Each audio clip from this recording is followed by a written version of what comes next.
ปกเกล้าเกษาปกห่มรักษาครูบาอาจารย์พระมหาเถระพระเถรานุเถระเพื่อนสหธรรมิกสหพรหมจารีทุกรูปทุกองค์ปกห่มรักษาศรัทธาสาธุชนคนดีเท่าแก่อีป่ออีแม่ทั้งหลายทุกท่านทุกคนที่ติดตามรับฟังรายการสารธรรมยามค่ำทางสถานีวิทยุเพื่อการศึกษาวิทยาลัยสงฆ์นครลำปางซึ่งออกอากาศจากวัดบุญญาวาสวิหารพระอารามหลวงโดยเมตตาบารมีของหลวงพ่อท่านพระครูอนุสาสน์วรธรรมเจ้าคณะอำเภอเมืองลำปางสมภารเจ้าอาวาสวัดบุญญาวาสวิหารพระอารามหลวงเมตตาสถานที่ตั้งสถานีวิทยุและทีมงานผู้บริหารสถานีวิทยุประกอบไปด้วยท่านดร.จิรศักดิ์ บรรลำเพาะผู้อำนวยการสถานีดร.แอมพัชริยาฟองจันตา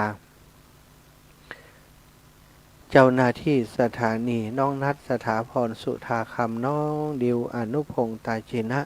ช่างเทคนิคจิตอาสาร่วมกันดูแลสถานีทั้งหมดที่กล่าวนามมานั้นเป็นผู้ที่มีจิตอาสามีความเสียสละเข้ามาดูแลสถานีวิทยุเข้ามาบริหารจัดการโดยบ่ได้หวังประโยชน์เป็นเงินเป็นทองแต่ประการใดแต่ประสงค์เพียงแต่หาบุญกุศลอันจะเกิดขึ้นจากการที่ได้ทำหน้าที่ด้วยดีตรงนี้ก็ขอขอบคุณเจ้าหน้าที่ทุกคนอายุมันขวัญยืนเนอะอยู่ดีมีสุขมีชื่อเสียงเกรียงไกรในด้านที่ดีๆเจริญรุ่งเรืองในหน้าที่การงานทุกท่านทุกคนขอบคุณกับศรัทธาสาธุชนคนดีเท่าแก่อีป่ออีแม่ทั้งหลายทุกท่านทุกคนทุกรูปทุกนามได้สนับสนุนเจือจุนการใช้จ่ายของสถานีเป็นการน้ำกับไฟถวายร่วมเป็นเจ้าภาพในการดูแลสถานีมาโดยตลอดวันก่อนก็ของโยมน้องเพ็ญศรีสุทธาพร้อมกับทีมงานญาติโยมญาติธรรมพี่น้องบ้านกาดโป่งก็2,000 กว่าบาทรู้สึกว่าจะ2,900หรือว่า3,900นี้ตุปีไอ้นะลูกตุไอ้เปิ่นได้โพสต์ลงมาวันก่อนก็ขออนุโมทนาบุญกับโยมน้องและครอบครัวเนอะอีแม่บ่สบายบ่ได้ไปเยี่ยมไปใจไปแอวหาเลยช่วงนี้เวลาเป็นการเป็นงาน ว่ามีไผดูแลทำหน้าที่แทนตรงนี้ได้สถานการเตรียมสถานที่ต่างๆโครงสร้างเนาะงานจะมีก็ต้องเตรียมหลายอย่างที่จะต้องเตรียมพร้อมรับงานปล่อยหลวงของวัดบรรพตสาธิตก็เวลาส่วนใหญ่ใจไปกับการมาเตรียมสถานที่แต่ว่าช่วงนี้ซ้ำมีงานของวิทยาลัยสงฆ์นครลำปางเปิดปฏิบัติธรรมนะก็มาเกี่ยวข้องกับอาตมาโดยได้ไปเป็นตัวแทนครูบาอาจารย์ร่วมบิณฑบาตกับนิสิตพระนิสิตวิทยาลัยสงฆ์นครลำปางเกือบจะทุกวันถ้าไปบิณฑบาตก็กราบมาพุ่น9 โมง 10 โมงกว่าจะเริ่มงานได้ก็11 โมงฉันเข้าเสียแล้วนะก็เลยบ่ได้ปกติช่วงนี้ต่อใดมาถึงก็หีบทำงานทำนู่นทำนี่บ่ได้พักผ่อนเลยกุเตือนี้ถ้าช่วงเที่ยงช่วงอย่างจะพักผ่อนสักกำหนึ่งเพราะว่าก่อนมาอ่านตอนเย็นมันเพลียเนาะเป็นปกติจะพักผ่อนสัก30 นาทีแต่ว่าช่วงนี้นี่ฉันเสร็จแล้วก็ต้องออกงานเลย ก่อนว่าอ่านงานตื้มตันแท้สถาญาติโยมแต่ว่าตอนนี้ก็เบาใจไปพ่องละงานตั้งนาก็เหลืออยู่แหมบากี่อย่างก็จะเสร็จเนาะก็รุ่นอยากจะฮื้อเสร็จแล้วก็สบายใจอย่างน้อยวันที่24ได้หายใจลงคอมั่งเนาะกินน้ำกินท่าฮื้อสบายใจช่วงนี้นี่ตึงบ่ม่วนกว่างานมันบ่สมบูรณ์แบบเวลาศรัทธาญาติโยมมาครูบาอาจารย์มาโอ้เนี่ยกับปล่อยหลวงบ่หันมีอย่างสักอย่างเดี๋ยวเปิ่นจะว่าเอาเนาะเอาละศรัทธาวันนี้พบปะกันก็เป็นวันที่22 เดือนธันวาศักราชพระพุทธศักราช2567พระวสาเป็นวันเสาร์ศรัทธาวันหยุดราชการแต่ว่าการงานของศรัทธาก็ดีของครูบาอาจารย์พระสงฆ์องค์สังฆเจ้าบางกลุ่มบางคณะเฮาบ่ได้มีวันหยุดเนาะพระสงฆ์นี่มีงานตลอดนะ วันนี้ก็มีงานพระราชทานเพลิงศพนะที่อำเภอวังเหนือท่านอาจารย์ใหญ่อาจารย์พระมหานพดลสุวรรณเมธีก็ต้องไปดูแลอาตมานี้ถ้าบัดติดงานอย่างอีกก็จะติดตามไปดูแลไปร่วมบุญกับท่านอาจารย์แต่นี่ไปบ่ได้ศรัทธาก็เลยบ่ได้ไปไหนเนาะ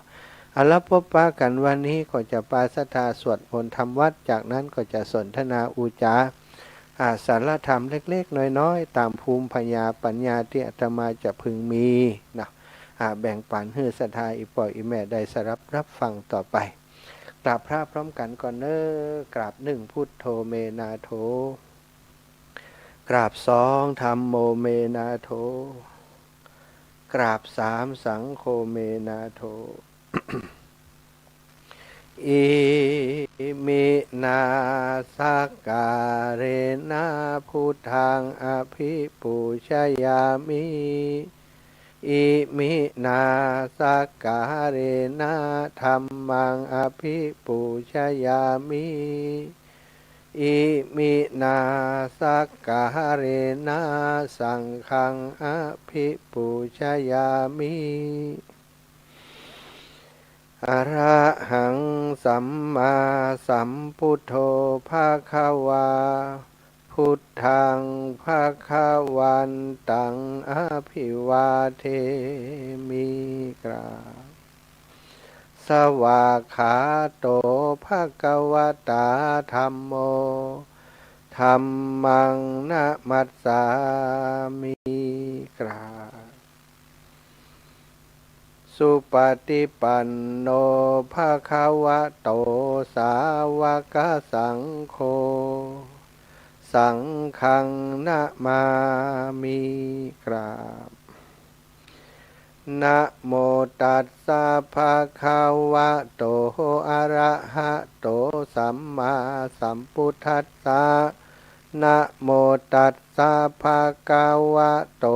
อะระหะโตสัมมาสัมพุทธัสสะ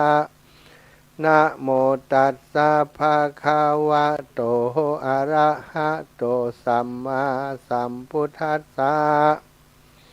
พุทธังสารนังกัจฉามิ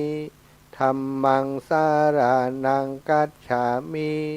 สังฆังสารนังกัจฉามิตุติยัมปิพุทธังสารนังกัจฉามิตติยัมปิธัมมังสารนังกัจฉามิตติยัมปิสังฆังสารนังกัจฉามิ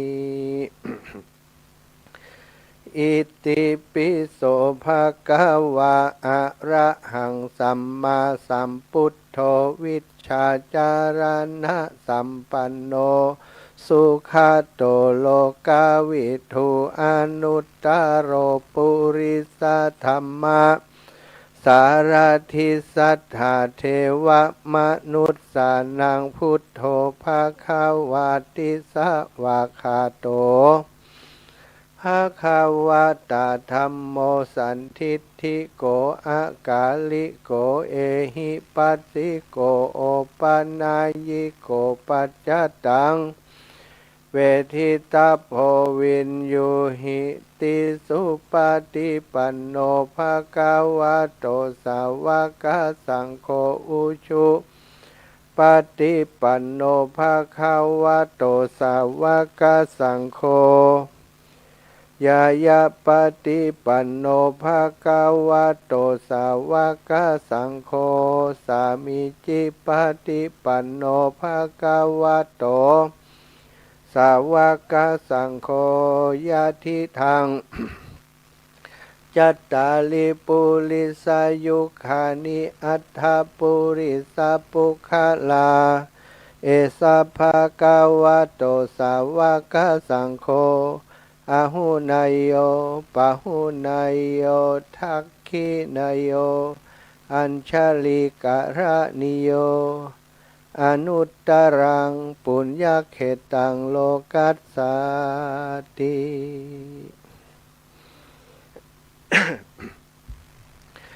ศรัทธาญาติโยมไหว้พระสวดมนต์ทำวัดเย็นด้วยกันเรียบร้อยแล้วเนาะ กราบพระอะไรอย่างตะกี้กราบพระพร้อมกันกราบหนึ่งพุทธังวรันตังศิรสานะมามิกราบสองธรรมังวรันตังศิรสานะมามิกราบสามสังฆังวรันตังศิรสานะมามิศรัทธาญาติโยมไหว้พระสวดมนต์โดยกันเรียบร้อยแล้วเนาะต่อไปก็ถึงเวลาที่จะได้โซนทนาอุจาสารธรรมคือศรัทธาญาติโยมได้พินิจพิจารณาไข้ควรฟังตามคิดตามอาจจะคัดแย้งในใจก็ได้อาจจะหันตัวในใจก็ได้ก็ฟังไว้เป็นประโยชน์ในการปฏิบัติของเฮานะวันนี้ก็บ่ได้อูธรรมะลึกซึ้งอย่างนะศรัทธาเป็นธรรมะทั่วไปก็จะอูกันถึงเรื่องวันก่อนได้อูถึงเสวนาจะพาลานางการบาคบคนผ่านบัณฑิตานันจะเสวนาเสพส่องเสพแสวงหาคบหาแต่บัณฑิตนะแล้วก็เสวนาจะพาลานางบัณฑิตานันจะเสวนาปูชาจะปูชนียานังบูชาควรติคนบูชาได้อูจาให้ศรัทธาญาติโยมได้ฟังไปแล้วบทบาทคาถาแรกเนาะก็ได้3มงคลด้วยกันนะที่พระสัมมาองค์พระสัมมาสัมพุทธเจ้าประทานไว้กับหมู่เฮาทั้งหลายวันนี้ก็จะอูจากันถึงมงคลชีวิตข้อที่4ปฏิรูปเทสวาโสนะการอยู่ในถิ่นที่เหมาะสมการอยู่ในที่ที่เหมาะสมศรัทธาญาติโยมอันนี้ก็เป็นมงคลอย่างหนึ่งน้องเบนเทนกู้ภัยมณีดวงแก้วอำเภอเมืองปานกราบนมัสการพระอาจารย์ตอนนี้ยังทำเข้ากล่องแจกให้เจ้าบ้านภาคใต้อยู่ช่วงนี้อีดหนักแก่เนอะศรัทธาญาติโยมกายใจจ่ายที่จะต้องมาเตรียมการเตรียมงานก็มีนักมีหลายนะอันนี้มูลนิธิกู้ภัยขอการสนับสนุนมาวันก่อนก็ขอมารอบหนึ่งแล้วก็ได้ได้จานในสถานีก็บ่มีไผเปิ้นพร้อมที่จะช่วยเหลือเนาะบางเถื่อบางคนก็ลำบากอย่างอาตมาลำบากอยู่เนี้ยตั้งติดบัญชีอยู่บักกี่บาทถ้าจะโอนไปให้เปิ้นก็ตั้งเพศก็ยังใจจ่ายอยู่หลายอย่างก็ทำใจเอาเนาะอินดูสงสารสักเพียงใดแต่ว่าเฮาบ่พร้อมก็เหมือนกับว่าภาระนักจะตกที่เฮาลำบากใจมันบัดเต็มที่มันก็ความสุขใจมันบ่มีถ้ามีเนาะถูกซื้อหวยกับบ่ถูกหวย จะได้ช่วยเพิ่นเต็มที่เอาละศรัทธาญาติโยมมงคลข้อที่4ปฏิรูปเทสวาโสปฏิรูปเทสวาโส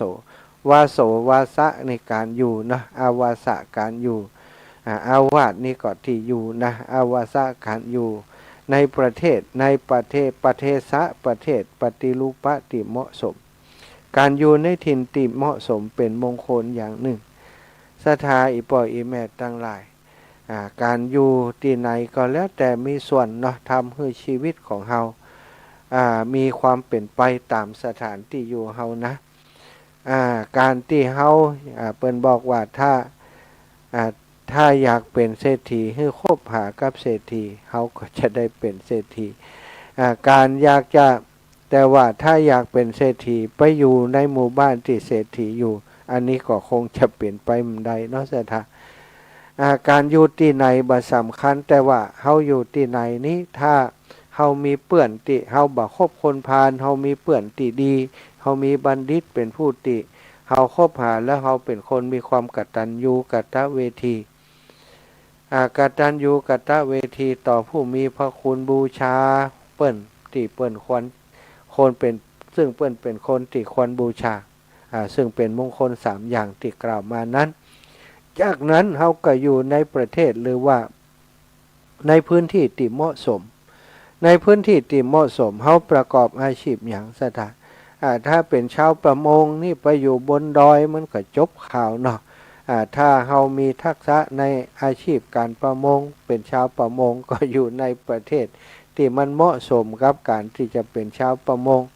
อยู่ใกล้อ่างน้ำอยู่ใกล้แหล่งน้ำกาอยู่ในใกล้ทะเลกามีแม่น้ำแหล่งน้ำใหญ่อันนี้ก็เป็นชาวประมงถ้าจะถ้าเขาเป็นชาวไร่ชาวนาก็ต้องทำอยู่ในที่ที่มันมีน้ำมีท่ามีไหลนาที่อุดมสมบูรณ์หรือว่ามันบ่สมบูรณ์ก็ทำให้มันสมบูรณ์โดยวิธีการต่างๆได้โดยบ่ยากจะทำการเกษตรทำให้ทำนาก็ต้องดูพื้นที่ดูที่เหมาะสมมันอย่างที่เราอยู่ในหมู่บ้านในชุมชนต่างๆเนาะอาชีพก็หลากหลายอยู่ในนั้นเราอยู่ในประเทศที่เหมาะสมการทำธุรกิจการค้าขายถ้าจะเป็นคนขายก็จะต้องอยู่ในสถานที่อยู่ในทำเลที่มันเหมาะกับการค้าการขายจะเปิดร้านของชำไปเปิดอยู่สุดซอยพุ่นไปอยู่ที่ไหนลึกพุ่นใครจะเข้าไปซื้อนะถ้าจะประกอบอาชีพเป็นพ่อค้าพ่อขายก็ต้องดูทำเลที่ตั้งเปิ้นบอกว่าคนจีนนี่กว่าจะได้สถานที่ที่จะทำการค้าการขายดูกันเป็นปีเป็น10 ปีก็มีบางครั้งบางธุรกิจใหญ่ๆเปิ้นจะต้องดูทำเลตรงนั่นตรงนี้นะเปิ้นจะถือห่วงจุ้ยโดยศรัทธาญาติโยมตรงนั้นฝั่งตรงข้ามอาคารแบบนั้นแบบนี้เฮาจะทำการค้าอยู่ฝั่งตรงนี้บัดได้โง่ห่วงจุ้ยเฮาสู้เปิ้นบัดได้เนี่ยเปิ้นก็ดูแผ่วปุ้นนะอันนี้ก็คือเรื่องของทำเลในการที่จะประกอบธุรกิจการค้าจะทำเรื่องเครื่องเขียนเอาไปทำที่ในที่เปิ้นเปิ้นบ่เกี่ยวกับเครื่องเขียนเนาะเอาไปทำในสถานที่ที่มันบ่มีโรงเรียนบ่มีวิทยาลัยบ่มีที่การศึกษาเปิ้นบ่ได้ใช้เอกสารอย่างนะจะทำธุรกิจด้านเครื่องเขียนใกล้อย่างกะต่างๆก็ต้องดูว่าทำเลพื้นที่ในพื้นที่บริเวณนั้นบริบทของการค้าการขายของสังคมเป็นอย่างไรก็ไปทำไปเปิดร้านได้อยู่ในประเทศที่เหมาะสมจะทำอาชีพยังต่างๆมันก็ต้องดูที่ความเหมาะสมแม้กระทั่งการจะปลูกต้นไม้ศรัทธาญาติโยมต้นไม้แต่ละอย่างแต่ละชนิดนั้นก็มีความชอบอากาศชอบดินชอบอย่างบ่เหมือนกันต้นไม้บางอย่างอาจจะชอบดินที่มันเป็นดินเหนียวบางอย่างก็อาจจะชอบดินที่มันเป็นดินล้วนซุยดินทรายบางอย่างก็ต้องมีรดเกวียมรดกล่อยน้อยๆนะมันหลายอย่างหลายชนิดพืชที่ปลูกบนดอยได้อากาศมันดีมาปลูกพื้นราบก็บ่ได้อากาศมันบ่ใจมันก็บ่เติบโตมันก็บ่ใหญ่มากก็บ่ได้ฮื้อดอกฮื้อผลที่ดีอยากจะปลูกทุเรียนก็ต้องดูว่าอากาศบ้านเฮามันแห้งมันแล้งนะปลูกทุเรียนไปมันจะรอดกะนะสถาต้องผู้เรียนนี้ใช้น้ำหมักก็บ่ได้น้อยก็บ่ได้ต้องปลูกต้องดูแลเป็นต้องอย่างเป็นต้องปลูกในพื้นที่ที่เหมาะสมจะปลูกกาแฟเนี่ยมาปลูกพื้นราบของเฮาก็บ่งามให้มะไปปลูกบนดอยปลูกที่ไหนมันก็ออกแล้วก็งามรสชาติก็ดีสถาถ้าปลูกตั้งพื้นราบของเฮานี้รสชาติมันบ่เหมือนกับปลูกบนดอยบนดอยนี้อากาศอุณหภูมิต่างๆมันเหมาะที่จะปลูกหมู่นี้เรียกว่าประเทศที่เหมาะสมสำหรับการกระทำอาชีพต่างๆแล้วก็มาถึงเรื่องที่เหมาะสมในที่นี้พระพุทธองค์บ่ได้หมายถึงแค่ว่าการประกอบอาชีพหรือว่าการอยู่กินในประเทศที่เหมาะสมแบบที่ว่ามานี้อย่างเดียวที่ว่ามานี้ก็คือเป็นเรื่องของทางโลกกระทำอย่างก็ต้องดูบริบทแวดล้อมสิ่งแวดล้อมว่ามันเป็นอย่างไรเนี่ยเขาจะหันว่าการที่นักเรียนโรงเรียนต่างๆเนาะโรงเรียนต่างๆนี้จะมีกฎหมายคุ้มครองโรงเรียนนี้จะเกิดก่อนที่ร้านค้าจะไปร้านค้าจะขายสุราก็จะคาราโอเกะก็อย่างก็ต่างๆนี่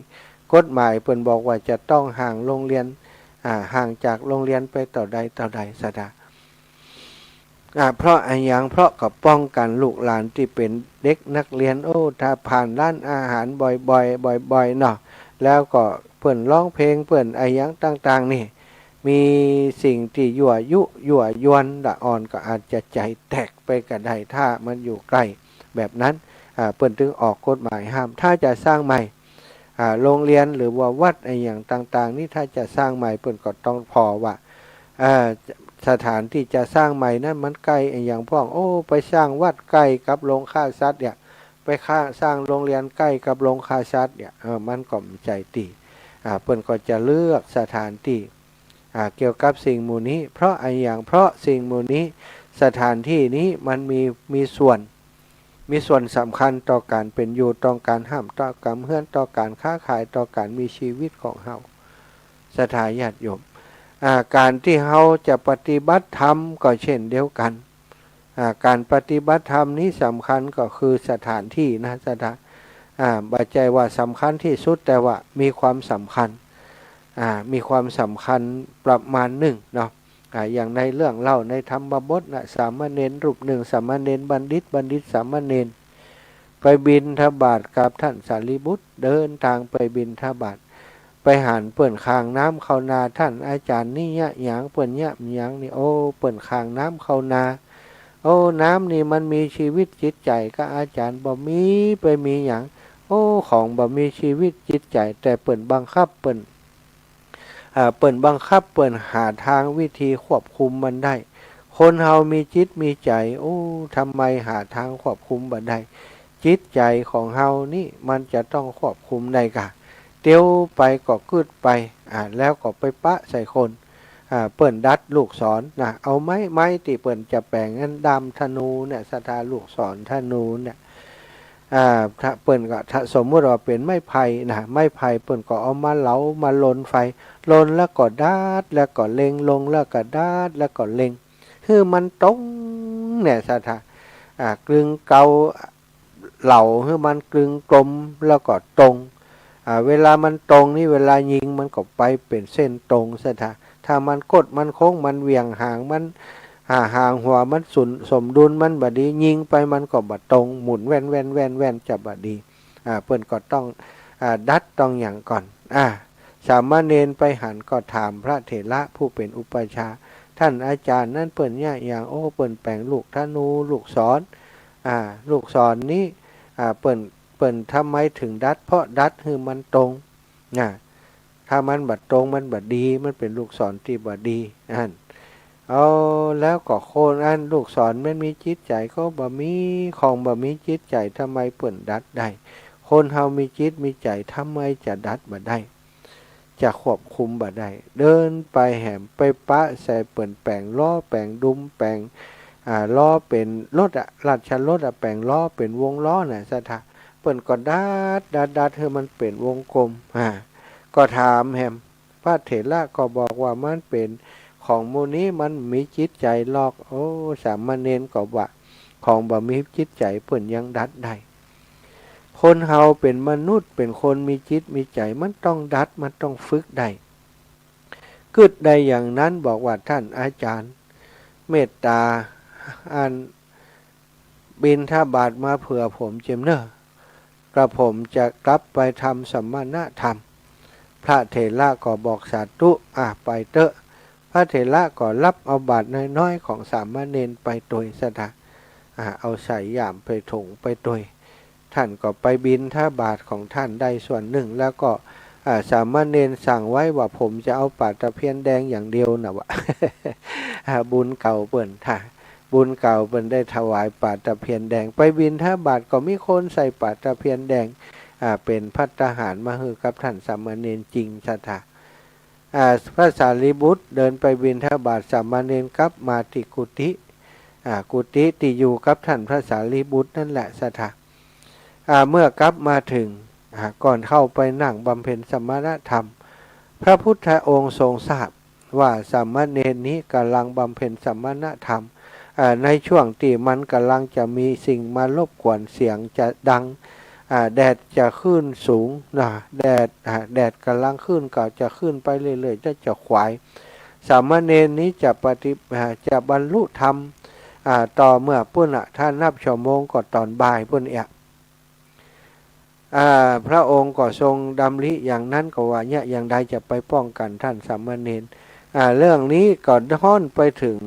พญาอินทร์ก็เดือดร้อนเหมือนกันบรรลุกำพลศิลาอาจแข็งกระด้างก็ส่องตาลงมาตั้งลุ่มพันตาก็ได้หันว่าสามเณรกำลังนั่งบำเพ็ญสมณธรรมแล้วจะมีสิ่งรบกวนพระพุทธองค์ทรงเป็นห่วงเรื่องนี้พระอินทร์ก็เลยสั่งให้วิษณุกรรมเทพและท้าวจตุโลกบาลทั้งสี่มาช่วยกันมาจากพระสั่งพระจันทร์พระอาทิตย์ไปบ่ฮื้อขึ้นจ้ะไประงับพระอาทิตย์บ่ฮื้อขึ้นจ้ะระงับพระจันทร์พระอาทิตย์ให้ยุดอยู่ที่เขาแล้วก็ไป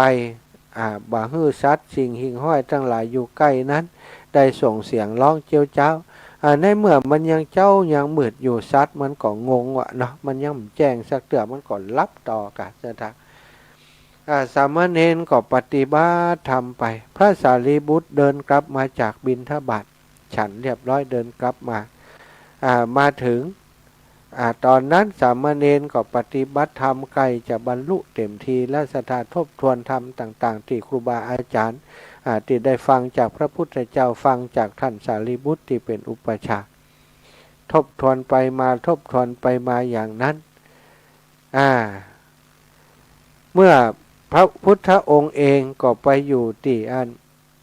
หน้าประตูสถานไปช่วยคุ้มกันสามเณร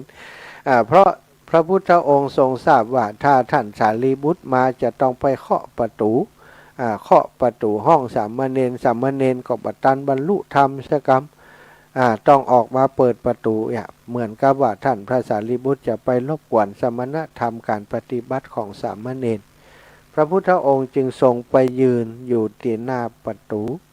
เมื่อพระสารีบุตรเดินทางมาถึงพระพุทธองค์ก็ใจอุบายนั้นถามพระสารีบุตรว่าสารีบุตรนั่นอะไรนั่นอะไรยังเอาบิณฑบาตอาหาร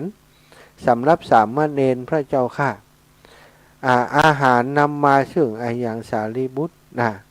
อาหารนำมาซึ่งภัสสะวสถะภัสสะทำมาซึ่งเวทนานำมาซึ่งตัณหามานำมาซึ่งอุปทานนำมาซึ่งภพซึ่งชาติชรามรณะโศกะปริเทวะพระพุทธองค์ทรงสนทนากับพระสารีบุตรเป็นเรื่องธรรมะสถาญาติโยมซึ่งสามเณรได้ฟังก็ใคร่ควรตามก็ได้เข้าใจอาหารในที่นี้ก็คือสิ่งที่เป็นรูปเป็นน้ำเป็นรูปศรัทธาญาติโยมความโลภความโกรธความหลงนี่คืออาหารของกิเลสอาหารนำมาซึ่งภัสสะอาหารต่างหลายนำมาซึ่งการกระทบซึ่งการปรุงแต่งภัสสะนี่ตัวที่กระทบตัวที่ปรุงแต่งเป็นปรุงแต่งขึ้นมาแล้วก็จะเกิดเมื่อภัสสะมันปรุงแต่งภัสสะที่มีตัณหามันก็จะเป็นอุปทาน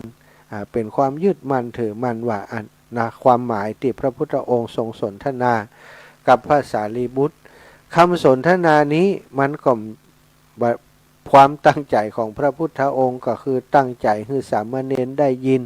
แล้วก็พิจารณาตามสามเณรก็ได้ยินตามที่พระองค์ตั้งใจแล้วก็พิจารณาตามสุดท้ายก็บรรลุอรหันต์ในทันทีทันใดนั่นเองสัทธะเมื่อสามเณรบรรลุอรหันต์แล้วพระพุทธองค์ก็เสด็จดำเนินต่อไปพระสารีบุตรก็ไปเคาะประตูเรียกสามเณรมาสามเณรก็ฉันอาหารพอฉันอาหารเสร็จเรียบร้อยพระจันทร์และพระอาทิตย์เทวบุตรสุริยะเทพบุตรจันทะเทพบุตรก็ปล่อยวงโคจรปรากฏว่าพระอาทิตย์โดนปล่อยปุ๊บไปเลยสถาวับไปอยู่ที่ตอนบ่ายเลย พระภิกษุที่อยู่ในพระเชตวันวิหารทั้งหลายก็สนทนากันว่าเหตุการณ์อย่างเกิดเหตุการณ์อย่างขึ้นสามเณรหลังจากที่สามเณรฉันอาหารแล้วทำไมวะพระอาทิตย์มันขยับไปถึงตอนบ่ายวะตอนตะกี้ก็ยังมืดยังดูเหมือนเจ้าอยู่อู้กันสนทนากัน พระพุทธองค์ได้ยินก็ทรงถามว่าเธออู้เรื่องไอ้ยังกันหรือภิกษุทั้งหลายก็เล่าความให้ฟังพระองค์ก็ทรงจัดเรื่องราวต่างๆทั้งหมดที่พระองค์และก็พระอินทร์และพระสารีบุตรกระทำต่อสามเณรแล้วก็ได้บอกว่าตอนนี้สามเณรได้บรรลุสมณธรรมแล้วเนาะได้ตรัสรู้หรือว่าได้เข้าถึงความเป็นพระอรหันต์แล้วว่าอันนี้สถานนี้ก็คือเรื่องของการอยู่ในสถานที่ที่เหมาะสมนะปิกมาติกุติปฏิบัติธรรมก็มีอาศัยตัวช่วยพระอินทร์ก็เป็นตัวช่วยพระพุทธเจ้าแม้แต่พระสารีบุตรก็เป็นตัวช่วยทำให้ท่านได้ปฏิบัติสมณธรรมบำเพ็ญเพียรทางจิตจนได้บรรลุเป็นพระอรหันต์ก็เป็นสามเณรอรหันต์ตั้งแต่อายุ7 ขวบสถาบวชได้บ่เมินก็บรรลุอรหันต์อันนี้ก็คือบุญเก่าของเปิ้นบุญที่เปิ้นได้สร้างสมอบรมปฏิบัติมาก่อนเกิดมาพร้อมกับสติปัญญาติดตัวมาแต่อดีตจากที่ได้สร้างสมอบรมมาบัจจัยเรื่องที่จะเกิดขึ้นได้ง่ายๆแล้วที่สำคัญเปิ้นได้อยู่เป็นลูกศิษย์ของพระสารีบุตรเนี่ยมันจะธรรมดาอย่างสถานเนาะแล้วก็อยู่ในสมัยที่พระพุทธเจ้าพระพุทธองค์ทรงประกาศศาสนาน่ะได้เกิดมาร่วมยุคร่วมสมัยก็เป็นบุญใหญ่ของเปิ้นหมู่เฮานี้ถึงจะไม่ได้อยู่ใกล้นะไม่ได้ฟังธรรมจากพระพุทธองค์แต่ธรรมะที่มาถึงเฮาทุกวันนี้ก็เป็นธรรมะเป็นพระธรรมคำสอนที่พระองค์ทรงประทานไว้ก็เปรียบประดุจว่าเฮาอยู่ใกล้พระองค์เหมือนกันอยู่ที่เฮาจะอยู่ในประเทศที่เหมาะสมหันอย่างต่างๆแล้วก็จะนำมาพินิจพิจารณาปฏิบัติได้มากน้อยแค่ไหนในเรื่องของการปฏิบัตินะก็เป็นเรื่องที่สำคัญครูบาอาจารย์เปิ้นก็จะหาสถานที่ที่เหมาะสมเป็นถ้ำก็เป็นเงือบผาก็เป็นป่าเป็นอะไรอย่างที่มันสงัดจากผู้คนมันถึงจะปฏิบัติได้สะดวกการปฏิบัติในสมัยก่อนแม้กระทั่งอาวาสอารามที่มีคนคุ้นเคยมีเปื่อนมีอะไรอย่างมีญาติสนิทอยู่ในหมู่บ้านนั้นเปิ้นยังบ่อยู่เนาะเปิ้นก็ไปอยู่ในป่าในอะไรอย่างต่างๆที่บ่มีไผที่จะมารบกวนจิตกวนใจในการปฏิบัติอันนี้ก็กึดไว้เหมือนกันเนอะชะตา คงมีโอกาสนะตั้งหน้านี้ก็อยากจะไปหาปฏิรูปเทศวโสประเทศหรือว่าสถานที่ที่เหมาะสมในการปฏิบัติคนเฮาจะต้องแสวงหาความสุขคือตัวเก่าก่อนตัวเก่าในที่นี้ก็คือการปฏิบัติคือมันถึงที่สุดแห่งทุกข์หรือว่าถึงมันบัดถึงก็ขอให้ได้ช่วงชีวิตหนึ่งได้ปฏิบัติจริงปฏิบัติจังอยู่ตามป่าตามเขาตามป่าช้าตามสุสานอย่างต่างๆประเทศที่เหมาะสมกับการปฏิบัติเนาะขอเฮาปรารถนาอะไรยังก็ควรจะอยู่ในประเทศที่ความปรารถนาของเฮานั้นจะได้ถึงที่สุดในในการอยู่ในประเทศที่เหมาะสมที่ควรก็เป็นมงคลต่อชีวิตของหมู่เฮาทุกคนทุกท่านศรัทธาวันนี้ก็ได้อูดถึงมงคลชีวิตข้อที่4ปฏิรูปเทศวโสเขาบอกคบคนพาลแล้วเขาคบบัณฑิตแล้วบูชาคนที่ควรบูชาพระรัตนตรัยแก้วเจ้า3 ประการเชื่อฟังคำสั่งสอนของครูบาอาจารย์เคารพนบน้อมต่อปิตาบรรดาสิ่งเหล่านี้ก็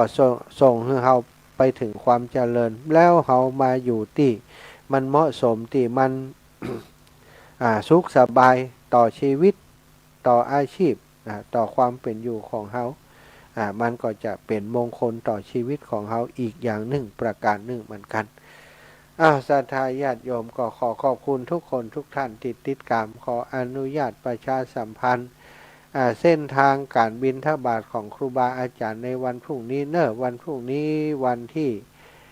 23เนาะศรัทธา23นี้สายที่1นะท่านอาจารย์พระมหากีรติวรกิติด็อกเตอร์ผส.ด็อกเตอร์สุทธิพรนะจะไปที่บ้านวังเป้าถึงบ้านศาสตร์ไปถึงบ้านจำนะแล้วก็สายที่2เริ่มที่พาวเวอร์มาร์ทตลาดบ้านจำบ้านจุดทุ่งกาดมั่ว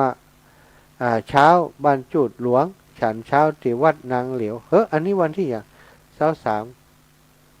สามนางเหลียวอ๋อนางเหลียวท่านมหาบวรวิทย์รัตนโชโตด็อกเตอร์จะไปสายนี้แล้วก็สายที่3ฉันเช้าที่วัดบันร้องนะเดินตามถนนฉันเดินไปตามถนนบ้านกลางทุ่งลอดใต้สะพานนาบ้านกาดเมฆบ้านแพะดอนตันอันนี้สายที่3เนื้อท่านพระครูสิริธรรมบัณฑิตพศด็อกเตอร์จะเป็นผู้ไปสายนี้สถา3สายด้วยกันวันที่23เนอะวันพรุ่งนี้ส่วนวันที่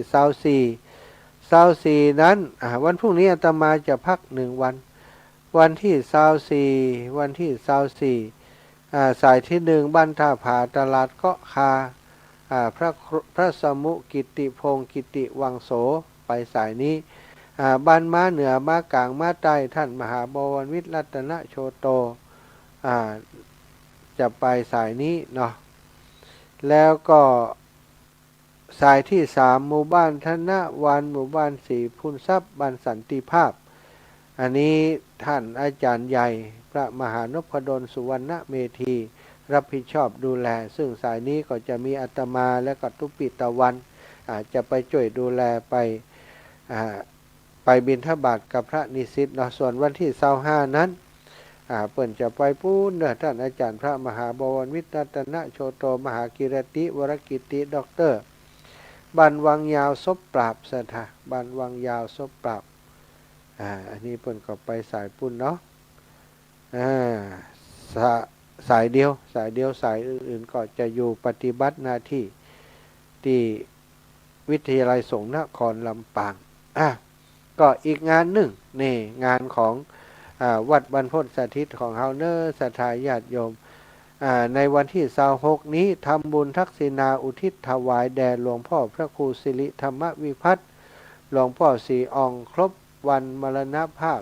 26ปีมรณภาพเมื่อวันที่26ธันวาพุทธศักราช2541ตาลศาลาริมสระน้ำจำนวน1หลังตาลศาลา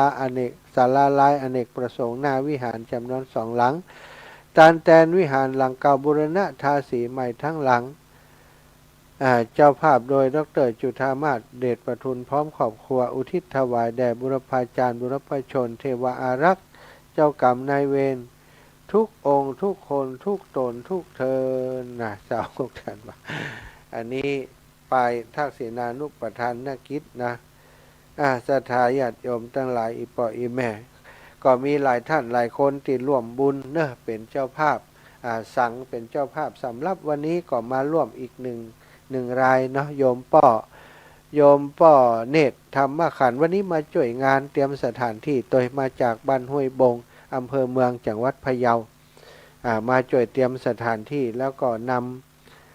ปัจจัยมาถวายเป็นเจ้าภาพสัง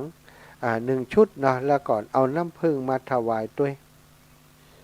จะเลินปอนโยมแม่สิจันเจ้าโอ้หายไปเมินนักแกบอกให้สบายจัดโอ้ยเป็นนั่นเป็นนี่โรคคนเท่ามันจะหายได้มันก็เป็นนั่นแล้วก็เป็นนี่แทนเจ้าอีแม่ขอรวมทำบุญเลยก๋วยเตี๋ยวท่านจ้ะท่านก็ก๋วยเตี๋ยวอย่างใจแล้วแม่เป็นเจ้าภาพก๋วยเตี๋ยว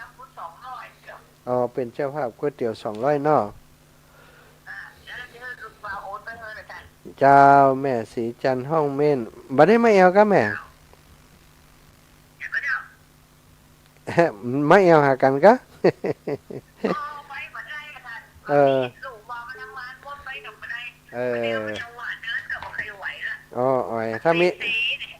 ถ้ามีโอกาสจะไปเอาหายแม่เนอะนะจำบ้านได้อยู่มีเกิดมันมีฝูงแล้วมันจะเขาไปกันเขากันแก่กันมดไปต่ำได้เลยนะเจ้าแล้วท่านไปได้พอก็อันดีขึ้นนี่แม่ใจกันได้แต่ถ้าพาอันไว้ตลอดแม่ถ้าพาทำอย่างเช่นฮะ ยืดได้แม่ยืดได้ก็เกือบจะปกติอะแม่มันเกือบจะปกติละถึงวันนี้ก็ใจเปิดยาการถึงวันน่ะ โอ้ยมาหักหาตัวของเจ้าเดี๋ยวถ้าปิดไม้แล้วก็ไม่ใครทำนะ นั่นน่ะทำแล้วงานนี้ก็ถ้าจะได้พักแล้วแม่ เขาต้องคิดว่าถ้าเอาผมมีเอาแล้วก็จะมีใครทำอะไรอีกแบบเลยโตแล้วเนี่ยจ้ะ เจ้าแม่ เพื่อนเจ้าเพื่อนของแม่นะไปทำแขนนะ เจ้าแม่ มันอยากจะได้โม่แขนงอตลอดเลย อ๋อ เจ็บไปได้ ของเฮานี่อันเฮาดัดมันจริงๆแหม่มเดียวนี้อันยกมือขึ้นบนหัวเอามือจับกันได้ตั้งบนไหวได้ไหม เจ้าน้ำมันว่าตัวต้นคืนก็ดีนะ อ๋อแหละท่านแขนหักขาหักอะไรอย่างนี้บนตามันตาหัก อ๋อวัดประตูต้นพึ่งล่ะ ต้นคืนน้ำมันงา เดี๋ยวจะถามพอเนอะแต่เจ้าหลวงปอก็เอาน้ำมาตาน130 แพ็คก่อนนี่แม่เอาพระวายโฮง วั กัน นพุธสัตว์ท้าเขานักเจ้าก็ไปรักษา เดี๋ยวไปหาเพิ่นก่อนประตูต้นพึ่งนี่นะที่ทำมานี่นะ เจ้าน้ำมันงาเจ้าน้ำมันงา เจ้าเดี๋ยวจะอันไปพอกันก่อน ในมุตวัดจะไปรักษาได้หมดอ่ะ เจ้าแม่ขอบคุณแม่นะ เจ้า ดีใจอายุมันคนเยอะเนอะ สาธุขอบคุณโยมแม่โทรมาหาดีใจเนอะแม่เนอะเจ้าสาธุบัดโทรมาเมื่อละเจ้าแม่วันผูกจะให้ลูกบ่าวโอนมาเนาะเจริญปอน นมัสการครับสวัสดีปีใหม่ครับผมแฟนแท้ครับโอ้ม่วนดีเนาะครับท่านออกไปกันนี่ม่วนทำเลยครับสาธุนะครับตัวมากันไก่ไปได้ครับครับผมขอบคุณครับอ้าวท่านอาจารย์หลวงพ่อหลวงตา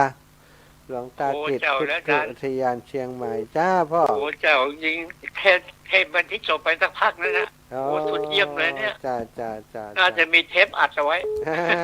ใน YouTube มีอยู่มันไม่ค่อยชัดอาจารย์วันนี้นะอากาศเนาะจ้าไม่ใช่มันเป็นที่อะไรไม่รู้มันไปโทษขึ้นไม่ได้หรอกอาจจะเป็นอากาศวิทยุก็เกี่ยวนะจ้าใช่ที่ผมเลื่อนวิทยุออกมาข้างในนี่จ้ามาตรการครับสาธุพ่อสาธุขอบคุณมากครับพ่อหลวงพ่อหลวงตากฤษจะเลิ่นพรแม่กับแก้ววิทยุไว้ศาสตร์เจ้าวิทยุยังเป็นทันสนีกะหลงเนาะเจ้าออกกันในไล่สดล่ะวันนี้วันใหญ่ไหมเอานึกว่าวันเสาร์ก็วันนี้สนีกะหลงออกนี่ท่านอาจารย์ออกไหนเดี๋ยวนี้แม่งเขาออกไล่สดนั่นอย่างก็เขาก็นึกว่ามีวิทยุนะกะอย่างก็แม่วันนี้เขานึกว่าวันเสาร์นะน่ะแทนที่ได้พักกันนี่นี่วันอันป้อบอกไล่สดก็เป็นไล่สดมาเปิดวิทยุเป็นแม่ตั้งเชียงใหม่เปิดออกอยู่ตั้งเชียงใหม่แม่เขาท่านอาจารย์นี่แม่เขารวมได้1ฝั่งนะเจ้ามี5 คนเจ้าดีนี่แม่กับแก้วแม่สมใจแม่ปีสามแม่ตื่นน้องบุญบานเจ้าแม่ยมแม่นี้น่ารวมกันได้สั่ง1เนาะเจ้าแม่จ้ะแล้วก็ย้ายไปจะแกงยวกนี่ก็ซื้อถ้วยแล้วก็ซื้อข้าวนึ่งไปเนาะดีกะเอาข้าวนึ่งแล้วแม่ซื้อไก่แล้ว2ตัวจะแกงยวกสาธุบอกก่อนหนูหอมก๋วยเตี๋ยวท่านอาจารย์หนูบอกแม่หอมก็หอมด้วยก็เปิดเป็นไล่สดแล้วก็วิทยุเป็นสัญญาการลงแม่เจ้าจะได้ไปบินทบาทในแฮมวันถูกไปบ้านถกหอยจ้างแม่มาจากที่บินทบาทอันมาจะร้อนนั่นน่ะมาจะร้อนนี่ครับได้ไปพวกเขาจะพักวันนั้นท่านอาจารย์ได้ฉันก๋วยจั๊บก็เจ้าฉันกาเอามาตัวก็เป็นยังดีกว่าใบเจ็บต้องล่ะใบยังก็ยังล่ะแม่เป็นยังแล้วจะได้เขาเจ็บต้องครับมาใจมันเป็นน้ำส้มเจ้ามันน้ำส้มมันเป็นเอาอย่างน้ำหัวน้ำส้มนะปีหน้าว่าใหม่ปีหน้าจะจัดบ้านแม่เนี่ยไปดูกันหน่อยถ้ามีชีวิตน่ะเจ้าจ้าสาธุเจ้าแม่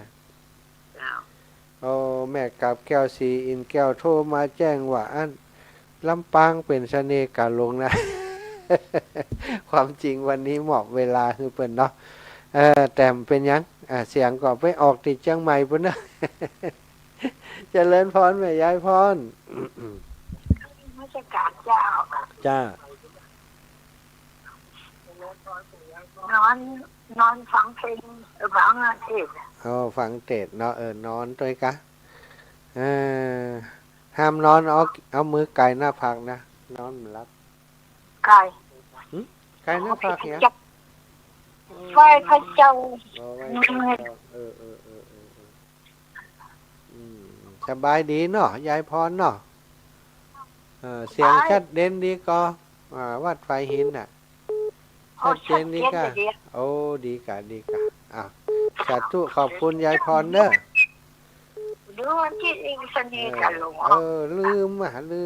าเข้าแซงเปิดไปเห็นสาธุยายสาธุเจ้าราชการเจ้าน่ะลืมไปเจริญพรโยมแม่เครือวันเจ้าท่านอาจารย์เปิดทำพิธีกี่โมงเจ้าตามไปเลยค่ะมาเลยได้อีแม่แต่ว่าพิธีตีเปิ่นเจริญพุทธมนต์ก็ประมาณ10 โมงเนี่ยกันแม่10 โมงมื้อเจ้านะเจ้า10 โมงเจ้าเนี่ยเจริญพระพุทธมนต์ถวายตานออกนี่นะ10 โมงเจ้าแต่ว่าเวลามันก็ไปเรื่อยๆตอนเจ้าทักษิณาแล้วควายม้าก็คือเจริญพระพุทธมนต์ฉันเพลก็11 โมงเกิงฉันเพลก็ฟังซ้อแล้วก็นี่ใครจะต้านอย่างก็ต้านไปล่ะน่าไปเจ้าของว่าไทยต้านอยู่เนาะชั่วโมงไปอาจารย์กำเดียวไก่แม่ชิวบ้าน7 โมงไปนะคะอาจารย์ถึงสบาย9 โมงเขาว่าเปลี่ยนคนขับรถมีไอ้ไหนเจ้าได้เจ้าเอาไอ้เขาไปตัวแสนก็ตัวเขานี่ไปส่งทุเจ้าพุ่นไปลาวพุ่นนั่นไปซบทุเจ้าเนี่ยจ้าป้ากันเจ้า6เจ้าสาธุเจ้าเดี๋ยวจะเอาก๋วยเตี๋ยวเลี้ยงอีแม่เจ้าเป็นพระเจ้าสาธุเจ้าเจริญพรแม่เพ็ญณลำพูนราชการเจ้าอย่างเจ้าเป็นได้ห้องนี่เซตแล้วยังงานนี่ไปเซตอย่างเรื่อยๆเนี่ยไปติ๊กเรื่อยๆเนาะเฮงเอาเป็นที่25ก็ล่างว่าเซตอ่ะกำลังว่าสบายใจเจ้าว่านี่งงว่าไม่มันอะไรอย่างกันแน่ทั้งมานั่นอันตะกี้เขาถามกั๊มว่านี่วันจันทร์จัดรายการก็จัดให้เสน่ห์กันลงจัดอีไหนว่าจะได้จัดแล้วก็มานั่งเข้ารายการว่าแทนที่ได้พักนี่นั่นเนาะอย่างใดเจ้าจัดได้เจ้าเพราะว่ามันทางเชียงใหม่ได้ยินอยู่เจ้านั่นนะมาเนอะไม่เอวแล้วแม่เพ็ญจะมาวันใดก็นัดกันนี่ยังก็วันที่25หวานขึ้นรถตีดอยตี7 โมงเกิงล้านเบิ่มมีธุรกิจอย่างที่ไหนของหัวโทรมาหามันเถอะถ้ามากี่โมงมันก็ไปฮับได้เมื่อละผมว่าหมายเลขมันจะใส่บัตรใจแล้วนะ0899889175นี่มันใจว่ะเดี๋ยวคือมันโทรหาแม่เพ็ญเนาะเจ้าสาธุเจ้าสาธุแม่ดูแลสุขภาพด้วยเนอะอากาศเย็นแล้วเนาะเจ้าแม่เหมือนกันสาธุเจ้าขอบคุณก็สายเชียงใหม่ลำพูนพุ่นเนาะแม่คนลืมแต่น่ะสถาเป็นไอ้อย่างไปมาม่วมเดี๋ยวนี้พี่น้องจากเมืองเงาแม่ก็ราชการเจ้าฟังจากไหน Facebook กะฟังรายการก่อนอ่านเปิดที่เจ้าพอนะ YouTube เอาพอไปที่อยู่เสียทันได้เจ้าบ่ได้อันนี้บ้านนี้ก็จะจัดงานนี่มันกันนะท่านเดี๋ยวก็จะมาผู้กับพระเลขาว่าใครไปบ้านบนสถิตไข่หันพระพระชมชาติเดี๋ยวก่อนมีเวลาจะป้าไป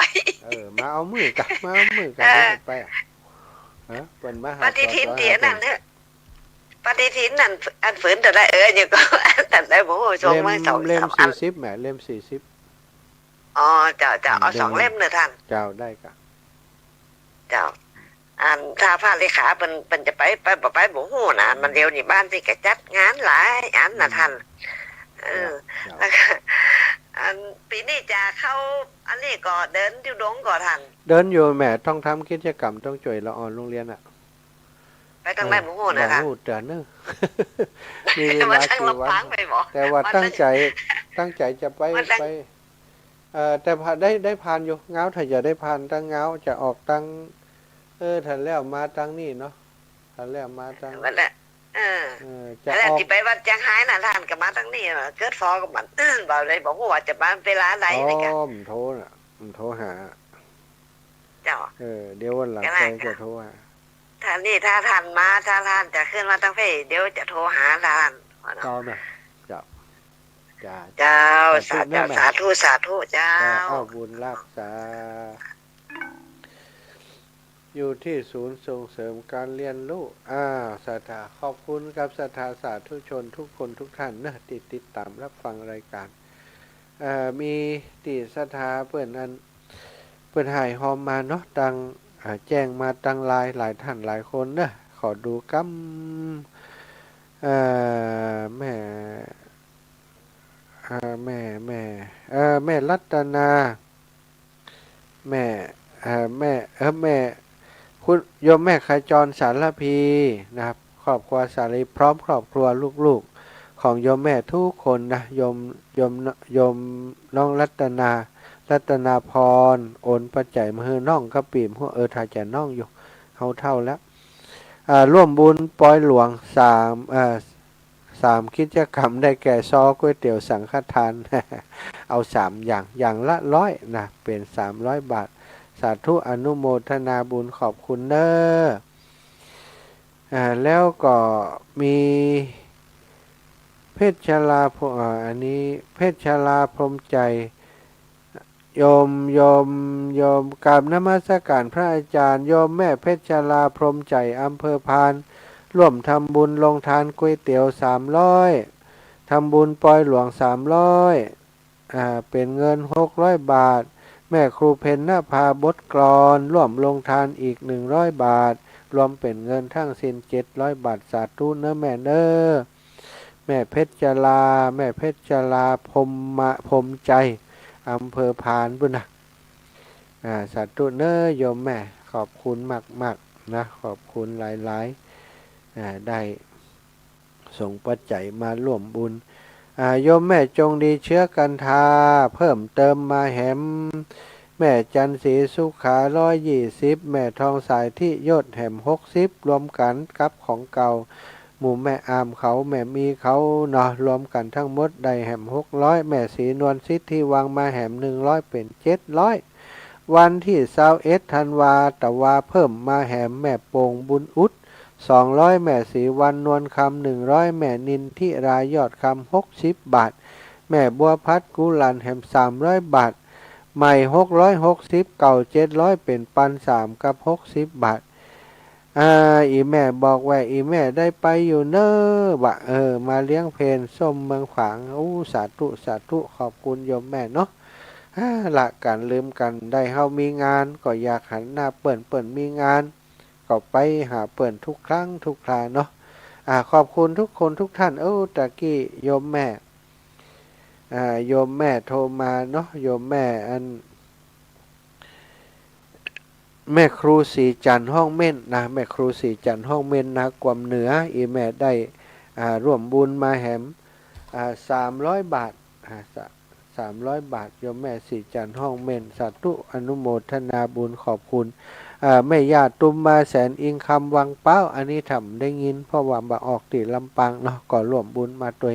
จะมีญาติธรรมหลายคนอยู่เอาละศรัทธาเวลาหมดเวลาเนอะพี่น้องเชียงใหม่พี่น้อง